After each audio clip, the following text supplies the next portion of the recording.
Welcome back to Shadow Files, secrets they don't want revealed. Tonight, we're going back before MKUltra, before LSD, before the public hearings, before the world even knew that the CIA was experimenting with the human mind. Because there was something that came first. Something darker, colder, and far more deliberate. It was called Operation Bluebird. And for decades, it was erased from history. The year was 1950. The Cold War was young, but paranoia was ancient. The United States had just learned that Soviet scientists were experimenting with brainwashing, using sleep deprivation, hypnosis, and drugs to control thought. The fear of a psychological weapon gap consumed Washington. Inside the newly formed CIA, a small group within the Office of Scientific Intelligence met behind locked doors. Their goal wasn't to protect minds, it was to master them. The project's initial purpose sounded harmless enough, to enhance interrogation efficiency and ensure agent loyalty. But in truth, Bluebird aimed to erase identity itself. If you could strip a person of their memories, reprogram their mind, and rebuild their loyalty from scratch, you could create the perfect operative. No hesitation. No conscience. No fear. And who better to start with than those whose minds were still malleable, those who couldn't fight back, those who would never be believed. Children. The earliest references to the program appear in declassified CIA memoranda from 1950 to 1953. One document, coded BB/7-53, outlines the search for subjects exhibiting high suggestibility and emotional pliancy. Another memo, later redacted almost entirely, notes coordination with medical institutions, juvenile facilities, and private practitioners. These weren't spies. They were kids, orphans, runaways, patients in state hospitals. Some were told they were part of special education programs. Others were told nothing at all. Between 1951 and 1953, dozens of children, some as young as 6, were secretly transferred to government-contracted clinics. The names of these institutions remain redacted, but one appears repeatedly, the Southbury Center for Behavioral Research, Connecticut. At Southbury, doctors experimented with hypnosis induction. Children were placed in small, dimly lit rooms. A metronome ticked on the table. The subjects were told to watch a light flash, over and over, as voices whispered commands. A declassified transcript describes one such session. The subject, Child A, female, age 9. The interviewer begins calmly, asking about her favorite games. Then the tone changes. Interviewer, you are asleep now. You are in another place. You will wake when we tell you. Subject, I'm not tired. Interviewer, you will be. The transcript ends there, cut off mid-line. But the following page, handwritten in pencil, reads: Subject demonstrated rapid compliance after second dose of compound D34. Memory erased post-session. Emotional response minimal. Compound D34 was later identified as sodium thiopental, an early truth serum. The logic was simple, horrifyingly simple. If you could hypnotize a child, erase their memory, and rebuild their obedience, you could shape a personality from zero. That was the dream, a mind as blank as a chalkboard, ready to be rewritten. By 1952, Bluebird expanded beyond hypnosis. Doctors began testing chemical isolation, a method where subjects were deprived of all sensory input for hours, sometimes days. Children were placed in soundproof tanks filled with warm saline, blindfolded, their limbs restrained. The only sound was their own heartbeat. One declassified medical note reads: Subject shows increased visual hallucinations after 14 hours. Reports of faces in the dark. Emotional breakdown at hour 21. Termination recommended. But termination didn't always mean end the session. Sometimes it meant end the subject. When the program's scope widened in late 1952, the CIA contracted with military psychologists at Camp Detrick, the same facility that had experimented with biological weapons. Their expertise wasn't in medicine. It was in psychological warfare. The idea was to create what internal memos called controlled dissociative states. In layman's terms, split personalities. Under hypnosis and chemical influence, children were conditioned to respond to specific cues, a sound, a word, a color. These triggers could switch their behavior instantly.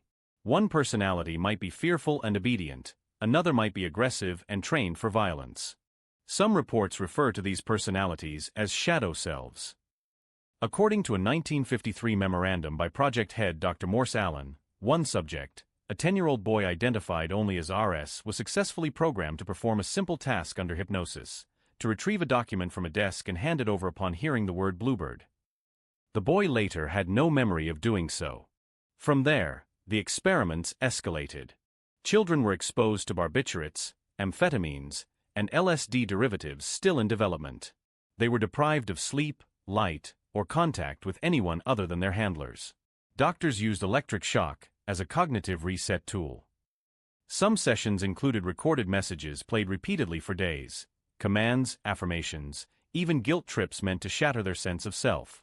It was mind sculpting through pain. But the real horror? Many of the scientists believed they were doing good. They wrote in Clinical Detachment, subject demonstrates increased compliance, memory partition successful, fear response suppressed. These were children, reduced to data points. A rare photograph from a 1952 training conference shows Drive Allen and two colleagues standing before a chalkboard covered in diagrams. One phrase is circled 3 times, auto-hypnotic agents.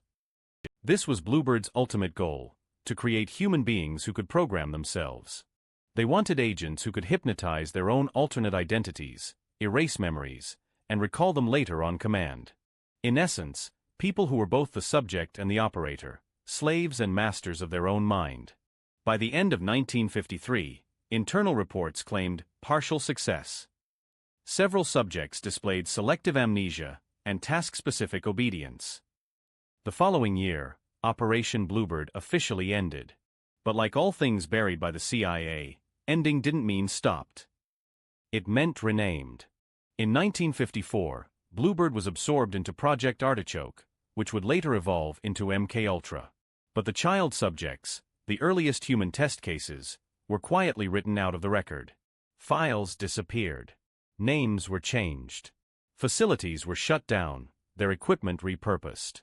The children themselves were relocated, adopted, or institutionalized. Many grew up never knowing what had been done to them. But fragments of memory lingered. And decades later, some began to surface. In 1989, a woman named Eleanor Reeves came forward, claiming to have nightmares of bright lights and cold rooms since childhood. She was 47. Hypnotherapy revealed suppressed memories of being restrained in a chair, surrounded by men in white coats, one whispering, "The bird flies when told." When researchers investigated her past, they discovered she had been a patient at a Connecticut state hospital in the early 1950s, a facility later linked to Bluebird contracts. She wasn't alone.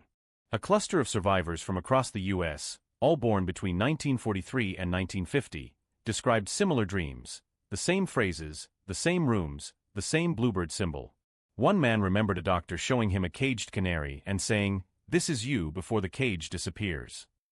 Psychologists initially dismissed it as mass delusion, until fragments of declassified CIA documents matched their accounts almost word for word. In 2017, a partially released CIA file, BBORD/19, contained a chilling line. Subjects AK, Juvenile Test Group. Progress satisfactory. Recommend future evaluation post-puberty for field adaptation. Field adaptation. That means they plan to use them. If those children were meant to become operatives, what happened to them as adults? Were they ever activated? Were their programmed personalities still sleeping inside, waiting for a word, a sound, a color? No one knows. The last reference to juvenile experiments appears in 1953, but later MKUltra files from the 1960s mention early prototypes of conditioning methodology. Those prototypes were the Bluebird children, the ghosts of an experiment so cruel that even Cultra's architects called it primitive and excessive. And yet, buried under all the horror, there's one detail that researchers can't explain. Several Bluebird files include sketches, not by doctors, but by the children themselves. Most are meaningless scribbles, but in some the same image appears, a small blue bird flying above an open eye, with the word "remember" written beneath. They weren't supposed to remember. But something inside them refused to stay erased. If part 1 left you unsettled, brace yourself. Because now we descend further, into the aftermath, the forgotten victims, and the chilling truth that some children of Bluebird may still be carrying its legacy, even today. By the mid-1950s, Operation Bluebird was officially dissolved. Or so the CIA claimed. Files were redacted. Contractors were sworn to secrecy. Medical institutions scrubbed records.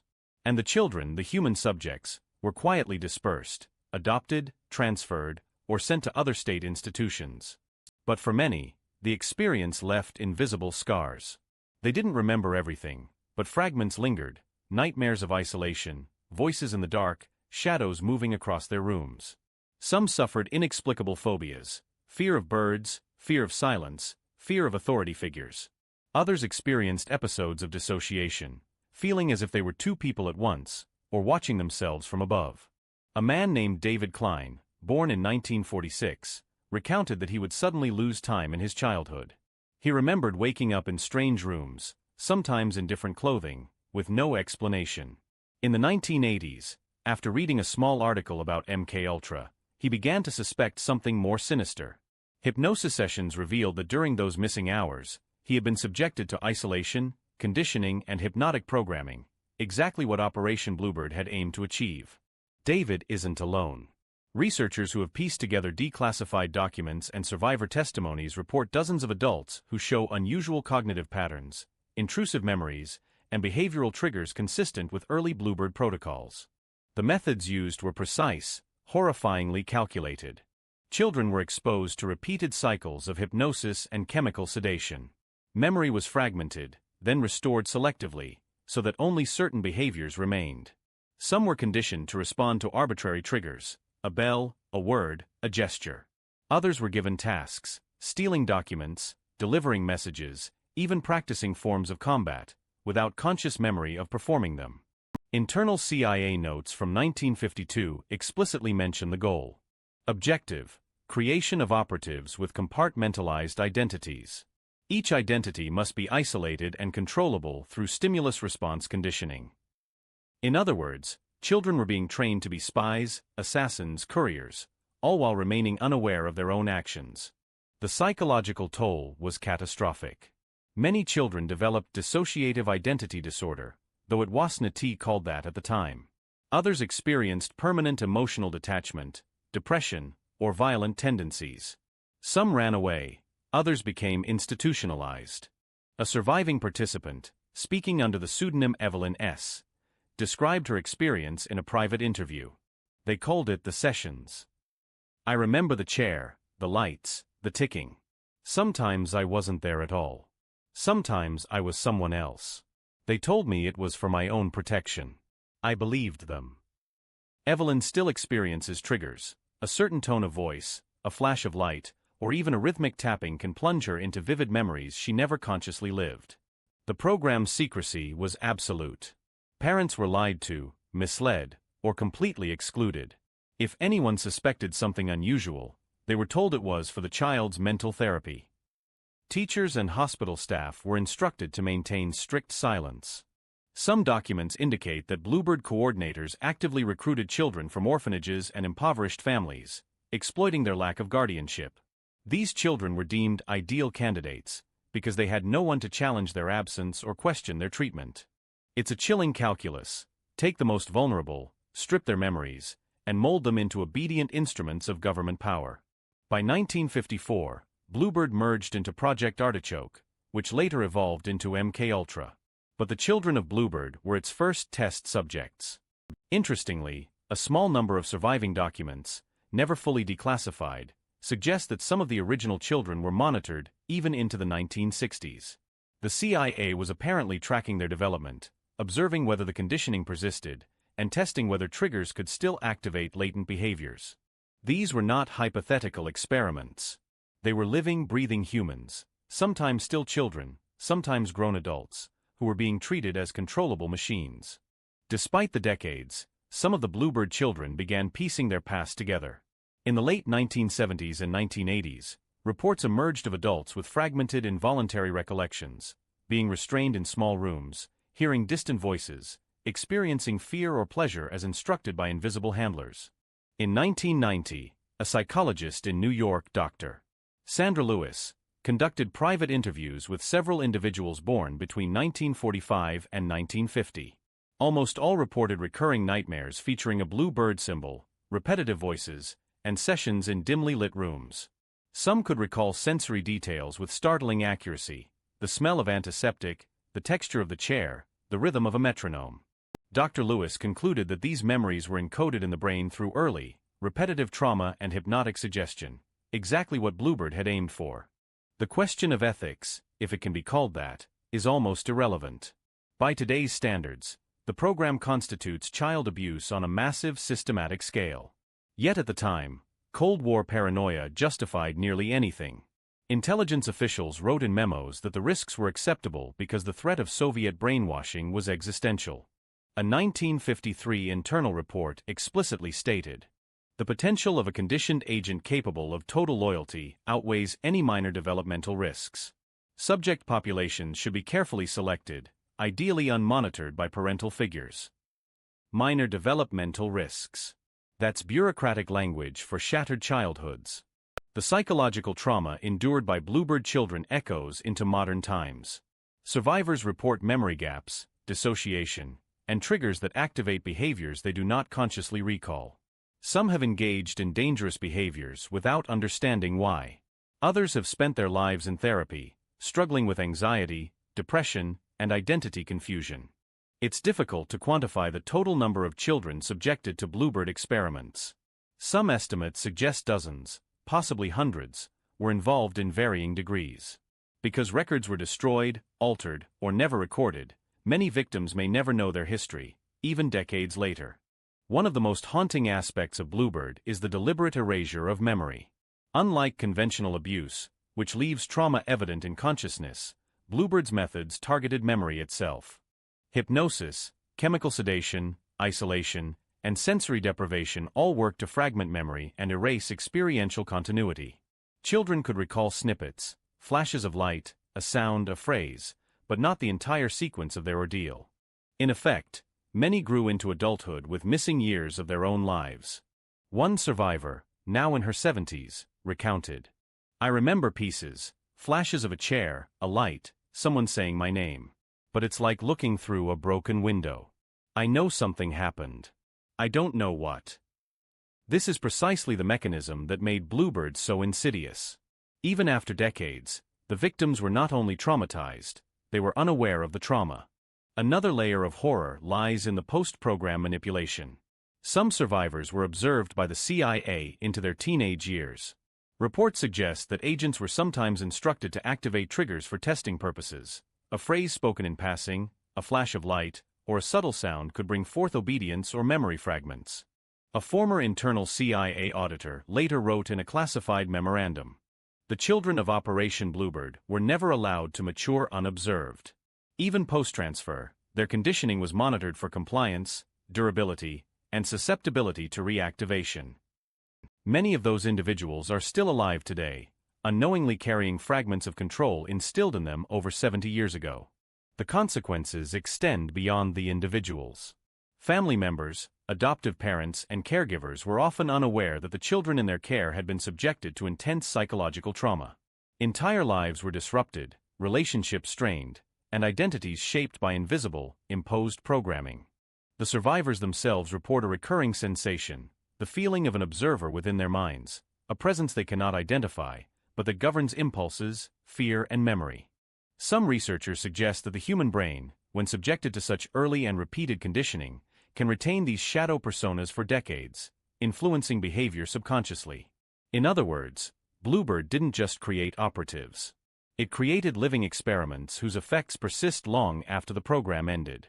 Even now, declassified CIA documents continue to reveal fragments of the program. While MKUltra is infamous, Bluebird remains largely forgotten, intentionally buried, with only fragments emerging in recent years. The names of surviving victims are largely unknown. Medical and institutional records were destroyed or altered. Yet the stories persist, the nightmares, the triggers, the Bluebird symbols appearing in journals, drawings, or whispered memories. A symbol meant to mark obedience now haunts survivors' consciousness. The ethical implications are staggering. We often discuss Cold War espionage in terms of strategy, technology, or geopolitics. But Bluebird reminds us, some of the darkest experiments were not about weapons or codes, they were about the human soul. The survivors' recollections paint a picture that is difficult to fully grasp, a program targeting the most vulnerable, erasing childhood, reshaping identity, and doing so under the guise of national security. One former child, speaking anonymously in 2005, reflected, "They wanted us perfect, obedient, forgetful. We were numbers, not people. And when we grew up, they forgot us too." The cruelty lies not only in the methods, but in the intentional concealment. To this day, many people who were subjected to Bluebird have no proof, only fragmented memory, nightmares, and a gnawing sense that something terrible happened to them. So what does Bluebird tell us today? It is a chilling reminder of how secrecy and fear can justify the unthinkable. It's a warning that institutions can exploit vulnerability under the guise of progress. And it is a testament to human resilience. Survivors continue to exist, to remember in pieces, to reclaim their lives despite the erasure of their past. Perhaps the most haunting thought of all is that some triggers might still exist, lurking in the subconscious of those who were subjected to it. A word, a color, a sound, a lifetime later, could awaken the fragments of a mind shaped by fear, isolation, and chemical manipulation. As we close this chapter of hidden history, remember this: Operation Bluebird is not just a story of the past. It is a story about memory, identity, and the cost of secrecy. It reminds us that what is buried can resurface, even decades later, in the minds of those who never knew they were part of the experiment. If this story unsettled you, if it made you question what governments do in the shadows, don't let it vanish into silence. Like this video. Share it with someone who seeks hidden truths. And comment below, what would you do if fragments of your childhood memories weren't yours, but planted by others? Until next time, this has been Shadow Files, secrets they don't want revealed. Stay vigilant. Stay curious. And remember, the shadows of the past are never truly gone.